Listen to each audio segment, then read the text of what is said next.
Hola, soc la Júlia Prunés i em dedico a escriure contes. Mireu, m'agradaria explicar-vos un conte dels 6 contes per aprendre a ser feliços. Es titula així, La clau de la felicitat. I fa això. I sempre més van ser feliços i van menjar nissos, va fer la mare mentre tancava el conte. Mama, i com és que van ser feliços per sempre? Va preguntar en Biel des del llit.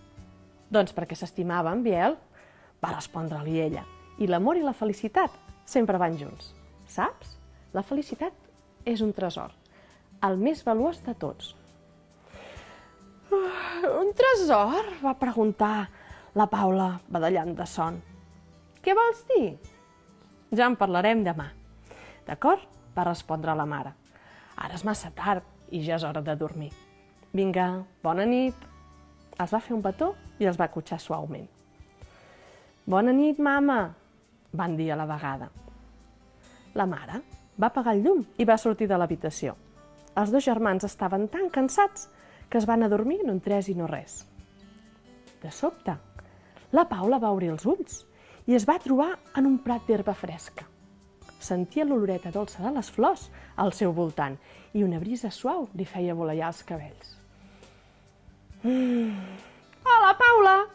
La va saludar la May, una amiga seva de la classe. Eo! Ja heu arribat! Van sentir que algú les cridava. Era en Bernat, un noi que havien conegut l'estiu passat al càmping. Venia carregat amb una motxilla enorme.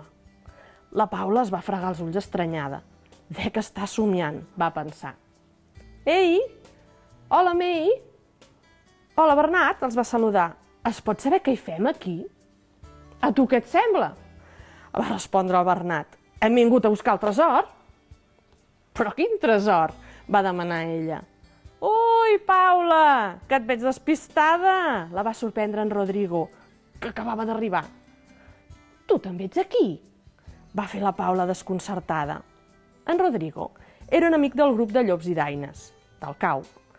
També duia la motxilla a l'esquena, com si marxessin de campaments. Però si la idea ha estat teva, va dir la May. Ens has dit que la felicitat era un tresor i que el volies anar a buscar. I aquí ens tens, va afegir en Bernat. Estem preparats per l'aventura. A la Paula li encantaven les aventures i aquella, tot i no saber molt bé com havia començat, tenia bona pinta. Doncs som-hi, va dir mentre agafava la motxilla que havia aparegut als seus peus. El camí pujava molt i aviat van començar a esbufegar. Les cames els feien mal i els flaquejaven les forces. Jo ja no puc més, es va queixar la Paula quan portaven una estona caminant. I si ens aturem a descansar? Sí, va fer en Bernat, això no s'acaba mai. Voleu dir que la trobarem, la felicitat, tan amunt? Es van asseure a l'ombra d'una alzina, van menjar 4 ganyips i van beure aigua per recuperar-se una mica. Hola, canalla! Els va saludar un excursionista que passava per allà. El camí fa pujada, oi? Sí, va respondre la May. Ja no podem més. A mi també em passa a vegades, els va dir. Però sabeu què? Quan m'ho proposo, ho aconsegueixo. I al final, l'esforç sempre val la pena. Ja, però i si no trobem el que busquem? Va preguntar en Rodrigo. I què busqueu? Va indagar l'excursionista.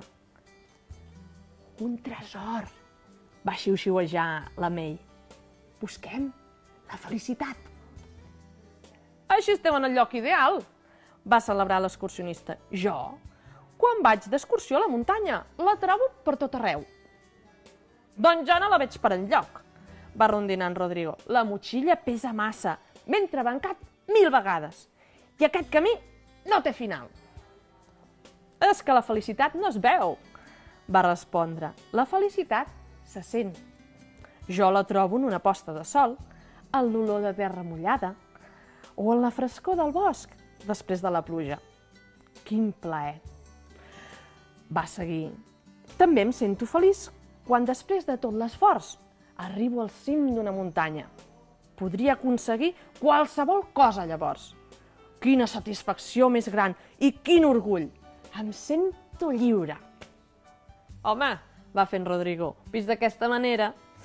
Llavors l'excursionista va afegir.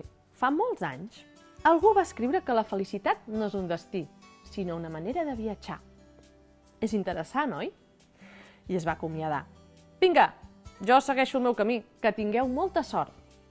Bon viatge, li van desitjar, i moltes gràcies. Quan el sol començava a amagar-se, van arribar al capdamunt de la muntanya.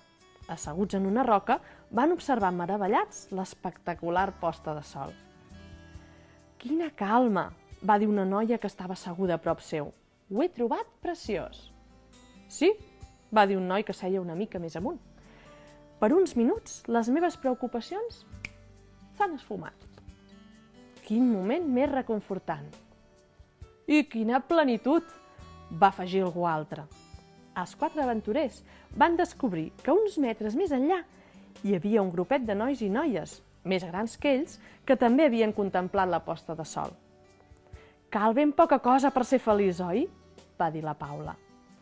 La felicitat neix del nostre interior, va afegir un noi. Només cal obrir el cor i deixar-la sortir. Es feia fosc i tothom es va anar aixecant. Darrere d'aquelles roques hi van trobar una caseta de pedra i de fusta, amb una teulada de pissarra. Voleu sopar amb nosaltres? Els van preguntar. El refugi és gran, hi ha lloc per tothom. I tant! Van fer tots 4 contents. Els van seguir fins al refugi. Entre tots van parar les taules i van compartir el menjar que duien a les motxilles. Havent sopat, van començar a sonar guitarres, tambors i fins i tot un violí. Vinga, tothom a cantar i a ballar! Això sí que desperta la felicitat, va dir un dels guitarristes. La música és el millor que hi ha. Quina festassa la d'aquell vespre al refugi. Tot era alegria i xerinola, rialles, abraçades, històries, acudits, danses i cançons. La festa va durar fins nit enllà. Quan va ser hora d'anar a dormir, la Paula, en Bernat, la Mei i en Rodrigo es van mirar emocionats. S'ho havien passat tan bé aquell dia. Quan estem junts, tot és possible, va dir en Bernat. L'amistat sí que és un tresor, va afegir en Rodrigo. Amb vosaltres em sento tan feliç. Que bonic tot això que dieu, nois, es va emocionar la Paula.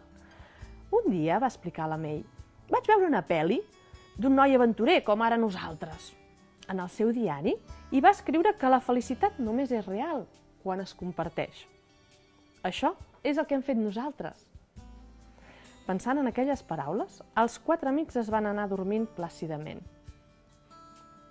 Bon dia, Paula! Noia, que dormilega que estàs avui! La va despertar el seu pare. Hem preparat una mica de xocolata desfeta. Vols esmorzar amb nosaltres o prefereixes seguir dormint? Què ha passat? On sóc? Va preguntar ella desorientada. De seguida es va adonar que tot plegat havia estat un somni. Saps què, mama? Va dir quan es va seure a taula. Aquesta nit he trobat el tresor. Quin tresor? Va preguntar la mare amb curiositat. Tenia raó, va respondre la nena. La felicitat és un tresor. El portem dins del cor i està ple d'emocions que ens fan sentir bé. Cadascú hi té les seves. A vegades el tresor es pot tancar i per tornar-lo a obrir és important tenir-ne les claus. Com més, millor. Què vols dir amb això de les claus? Va preguntar el pare amb interès. Doncs vull dir que hi ha moltes claus que poden obrir aquest tresor, com per exemple una posta de sol, l'amistat, la música, pujar muntanyes. Del que es tracta és que cadascú trobi les que li van millor. Això que expliques és molt interessant, Paula, va dir la mare. I em recorda una frase que vaig llegir un dia i que em va agradar molt. Espera, que la tinc anotada i tot. La mare va anar a buscar a la seva llibreta de frases importants. Va fullejar-la uns moments i va llegir. La clau de la felicitat és ser capaços de dur-la amb nosaltres fins i tot quan la vida no va exactament com desitgem. Val la pena recordar-ho sempre, oi? Van dedicar el matí del diumenge a llegir i comentar les frases d'aquella llibreta. La Paula i en Biel van començar a escriure la seva també. I conte contat, ja està explicat. Què us semblaria participar amb la vostra escola al concurs de dibuix que organitza la Fundació d'Antigues Caixes Catalanes amb el grup BPPA? Sí, per posar dibuixos en aquests contes que us explico, els 6 contes per aprendre a ser feliços. Ei, que hi ha premis, eh? Jo no m'ho pensaria. A més, els dibuixos guanyadors sortiran en el llibre que publicarà l'editorial Mediterrània. A mi m'encantaria veure els vostres dibuixos en els meus contes. Vinga, apa-li, ja ho sabeu. Fins una altra.